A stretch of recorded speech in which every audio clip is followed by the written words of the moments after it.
कुलदेवतेच्या दर्शनाला जाताना या चुका टाळा. जाणून घ्या प्रसन्न करण्याची योग्य पद्धत. अवधूत चिंतन श्री गुरुदेव दत्त. दत्तगुरूंच्या कृपेने तुमच्या सर्व मनोकामना पूर्ण व्हाव्यात अशी गुरुचरणी प्रार्थना करून आजच्या व्हिडिओला सुरुवात करूया. श्री गुरुदेव दत्त. भाग 1. कुलदेवतेचे महत्त्व आणि रक्षण. प्रत्येक कुटुंबाचे रक्षण करणारी आणि संकटांपासून वाचवणारी शक्ती म्हणजे कुलदेवता.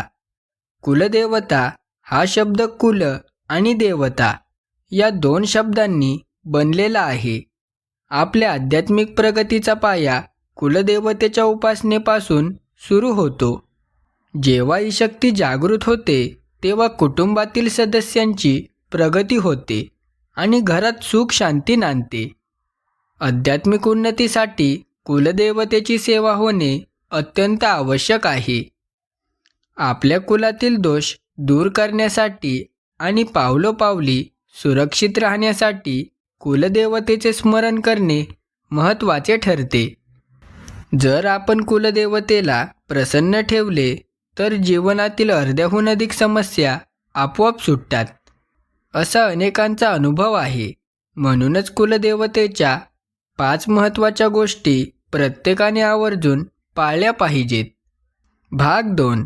घरातील स्थान आणि टाकाची पूजा. कुलदेवतेची सेवा करण्याची पहिली पायरी म्हणजे आपल्या देवघरात त्यांचे स्थान निश्चित करणे. घरामध्ये कुलदेवतेची मूर्ती, फोटो किंवा पूर्वापार चालत आलेले टाक असायला हवेत. टाक हे कुळाचे प्रतीक मानले जातात. जर तुमच्याकडे टाक नसतील तर एक सुंदर फोटो किंवा छोटी मूर्ती देवघरात ठेवावी. केवळ फोटो ठेवणे पुरेसे नाही, तर रोज सकाळी स्नान केल्यानंतर भक्तिभावाने त्याची पूजा करणे आवश्यक आहे. गंध, अक्षदा आणि फुले अर्पण करून कृतज्ञता व्यक्त करावी. जेव्हा आपण घरामध्ये कुलदेवतेचे अस्तित्व जपतो तेव्हा ती शक्ती आपल्या घराच्या चौकटीचे रक्षण करते. ही साधी पण अत्यंत प्रभावी कृती कुटुंबात चैतन्य निर्माण करते. भाग 3. नामजपाची शक्ती आणि मंत्राचा लाभ. दुसरी महत्त्वाची गोष्ट म्हणजे कुलदेवतेचे नामजप. रोज किमान 1 माळ जप केल्याने कुलदेवतेचे तारक तत्व जागृत होते. जर तुमची कुलदेवता महालक्ष्मी असेल तर श्री महालक्ष्मी देवे नमः असा जप करावा. विवाहित स्त्रियांनी सासरच्या कुलदेवतेचा जप करणे फलदायी ठरते. समजा तुम्हाला कुलदेवी माहीत नसेल तर श्री कुलदेवताय नमः असा जप करावा. हा जप श्रद्धेने केल्यास कुलदेवतेचे नाव सांगणारा मार्गदर्शक आपोआप भेटतो, असा साधकांचा अनुभव आहे. नामजप करताना दे या अक्षराचा उच्चार थोडा लांबवावा, ज्यामुळे आध्यात्मिक शक्तीचा अधिक लाभ होतो. ही नामस्मरण साधना माणसाला मानसिक शांतता आणि संकटांशी लढण्याचे बळ प्रदान करते. भाग 4. उपवासाचे फळ आणि वारीचे महत्त्व.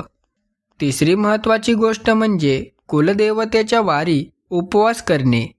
प्रत्येक कुलदेवतेचा एक विशिष्ट वार असतो. जर तुम्हाला तुमच्या कुलदेवीचा वार माहीत नसेल तर मंगळवार हा देवीचा वार असल्याने त्या दिवशी उपवास करावा लागतो. विवाहित महिलांनी हा उपवास केल्यास त्याचा लाभ संपूर्ण कुटुंबाला मिळतो. उपवास म्हणजे केवळ अन्न त्यागणे नव्हे, तर त्या दिवशी मन देवतेच्या चरणी लीन ठेवणे होय. उपवास केल्याने शरीराची शुद्धी होते आणि सात्विक विचार वाढतात. कुटुंबाच्या कल्याणासाठी आणि प्रगतीसाठी श्रद्धेने केलेला हा कुळाचार अत्यंत महत्त्वाचा आहे. यामुळे घरातील नकारात्मक ऊर्जा दूर होऊन सुखसमृद्धीचा मार्ग मोकळा होतो आणि आशीर्वाद मिळतात. भाग 5. वार्षिक दर्शन आणि ओटीची परंपरा.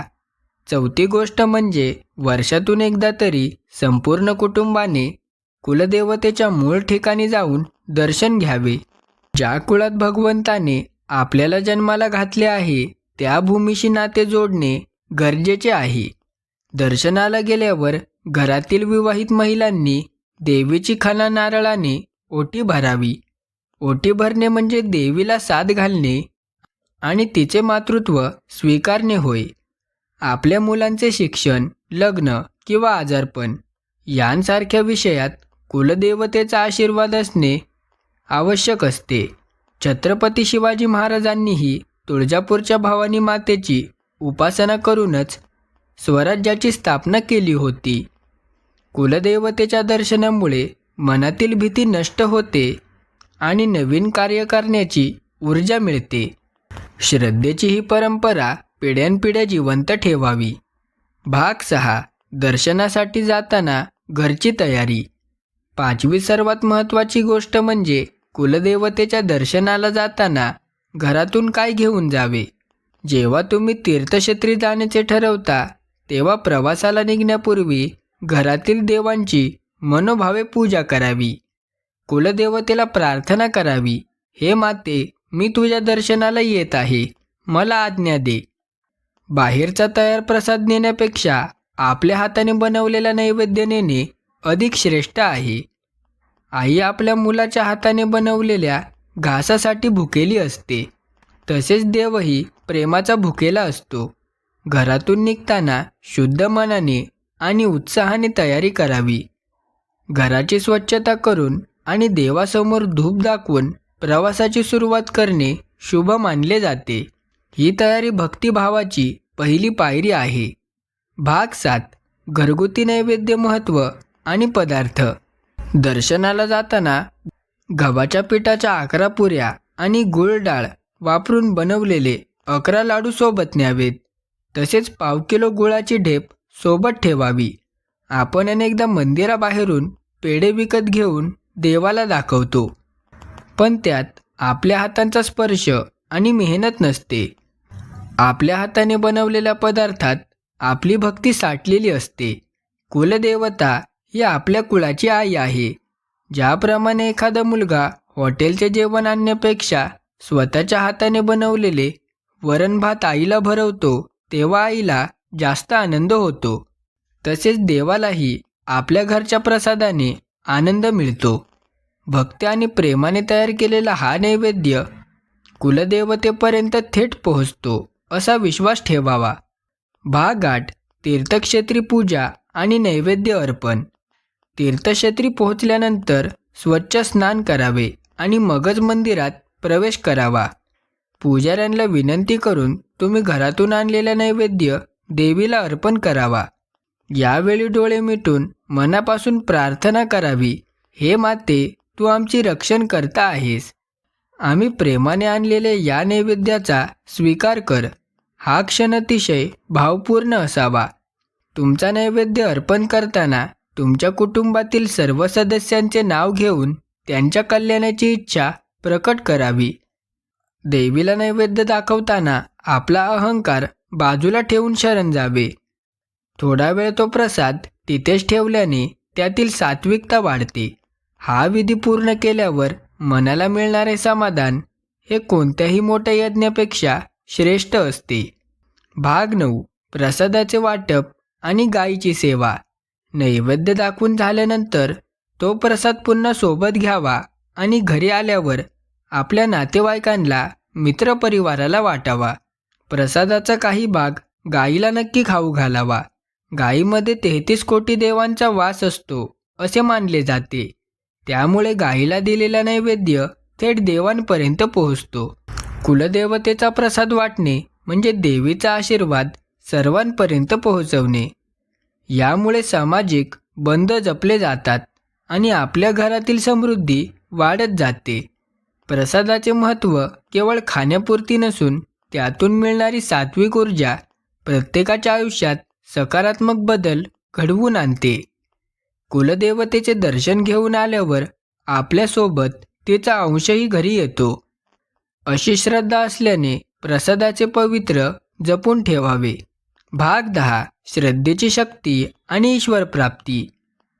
आजच्या युगात सर्व काही रेडीमेड मिळत असले तरी अध्यात्मात मेहनतीला आणि भावनेला जास्त किंमत आहे.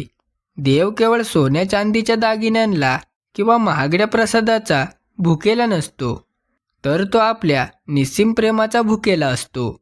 प्रेम हीच एक अशी गोष्ट आहे जिच्या साहाय्याने आपण ईश्वरालाही प्राप्त करू शकतो. तुमचे ऐपत किती आहे यापेक्षा तुमची नियत कशी आहे हे महत्त्वाचे आहे. तुम्ही साध्या भाताचाही नैवेद्य प्रेमाने दाखवला तरी देवीला तो प्रियच वाटतो. ही श्रद्धाच आपल्याला संकटात आधार देते. कुलदेवतेची सेवा केल्याने केवळ व्यावहारिकच नव्हे तर मानसिक आणि आध्यात्मिक उन्नतीसुद्धा सुरू होते. हेच खरे सुखी जीवनाचे रहस्य असून सर्वांनी ते मनावर बिंबवले पाहिजे. भाग 11. समारोप आणि सुखी कुटुंबाचा मार्ग. या 5 गोष्टींचे पालन केल्यास तुमचे कुटुंब नक्कीच सुखी आणि समृद्ध होईल. कुलदेवतेची सेवा हे केवळ कर्मकांड नसून ते आपल्या मुलांशी जोडलेले राहण्याचे साधन आहे.